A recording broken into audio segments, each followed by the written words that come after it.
কাছাড়ের কচুদরমে পুলিশের বড় মাদক বিরোধী অভিযান। প্রায় 2 কোটি টাকার হেরোইন উদ্ধার, এক পাচারকারী গ্রেফতার। সোমবার সন্ধ্যায় গোপন সূত্রে প্রাপ্ত তথ্যের ভিত্তিতে কাছাড় জেলা পুলিশ কচুদরম এলাকায় একটি বড় মাদক বিরোধী অভিযান চালায়। অভিযানের সময় পুলিশ 356 গ্রাম হেরোইন উদ্ধার করতে সক্ষম হয়।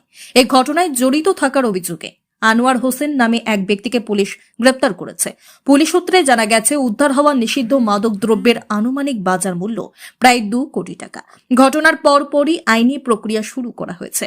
পাশাপাশি মাদক চোরাচালান চক্রের সঙ্গে জড়িত আগের ও পরের সংযোগ খুঁজে বের করতে পুলিশ আরও গভীর তদন্ত চালাচ্ছে। পুরো অভিযান সম্পর্কে মঙ্গলবার নিজ কার্যালয়ে সাংবাদিকদের বিস্তারিত তথ্য তুলে ধরেন কাছাড় জেলার অতিরিক্ত পুলিশ সুপার সুব্রত সেন। দেখে নেওয়া যাক তার বক্তব্য। আৰক্ষীৰ অভিযান অব্যাহত আছে। যোৱাকালি আমি বিশেষ সূত্ৰে খবৰ পাইছিলোঁ যে এজন লোক যাৰ নাম আনোৱাৰ হুছেইন, তেখেতে ড্ৰাগছ বিক্ৰী কৰিবলৈ যোজা কৰি আছিলে এই আমাৰ কাছাৰ জিলাৰে কচুদৰম অঞ্চলত, আৰু এটা ঘৰত তেওঁ সেই ড্ৰাগছখিনি মজুত কৰি ৰাখিছিলে। আৰু আমাৰ বিশেষ এক অভিযান চলোৱা হৈছিলে, আৰু এই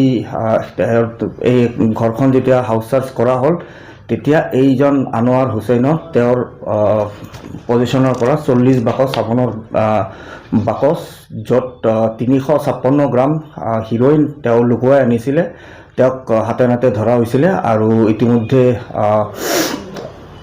কেছ ৰেজিষ্টাৰ কৰা হৈছিলে আৰু ইয়াৰ তদন্ত চলি আছে। আৰু সেইজন যিজন লোকৰ জিম্মাৰ পৰা আমি ড্ৰাগছখিনি আমি জব্দ কৰিবলৈ সক্ষম হৈছিলোঁ, আনোৱাৰ হোসেন, তেখেতকো গ্ৰেপ্তাৰ কৰা হৈছে ইতিমধ্যে, আৰু তদন্ত অব্যাহত আছে। ইয়াৰ ভেলু প্ৰায় 2 কোটিমান টকা হ'ব। এইখিনি আমি ফৰৱাৰ্ড লিংকেজ বেকৱাৰ্ড লিংকেজ এতিয়া আমি চাই আছোঁ। এতিয়াও তদন্ত চলি আছে। এতিয়ালৈকে আমি এইখিনি বস্তু আমি কৰি আছোঁ, চেষ্টা কৰি আছোঁ ইয়াৰ ফৰৱাৰ্ড লিংকেজ আৰু বেকৱাৰ্ড লিংকেজ চলাবলৈ। এজন লোকৰ ঘৰত 2 কোটি টকা ড্ৰাগছ পোৱাটো ভয়ংকৰ কথা। হয়, আপোনালোকে দেখা পাইছে যোৱা 2-3 বছৰ আমি কাছাৰ আৰক্ষীয়ে নিৰবিচ্ছিন্নভাৱে ড্ৰাগছৰ বিৰুদ্ধে আমি অভিযান চলাই আহিছোঁ। আৰু যিহেতু কাছাৰ জিলাখনক এটা মানে ইয়াৰ মাজেৰে